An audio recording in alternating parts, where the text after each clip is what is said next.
Ari Wibowo. Raden Ariyanto Wibowo Wirjodiprodjo Ali Mustopo lahir tanggal 26 Desember tahun 1970. Dikenal sebagai Ari Wibowo adalah pemeran, penyanyi dan model Indonesia.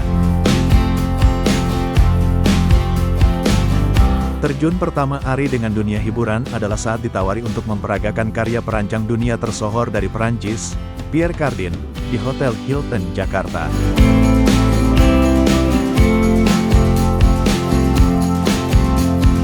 Dalam debut layar lebar pertamanya di film Valentine, 1989, dipasangkan dengan pemain yang lebih senior, seperti Sophia Latjuba, Dian Nitami, Karina Suwandi, dan Thomas Djorghi. Tak puas berada di jalur akting, Ari pun merambah dunia tarik suara membentuk vokal Cool Colors bersama dengan Ari Sihasale, Surya Saputra, Johandi Yahya dan merilis album Satu Yang Pasti tahun 1999.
Thanks for Permista, semoga terhibur.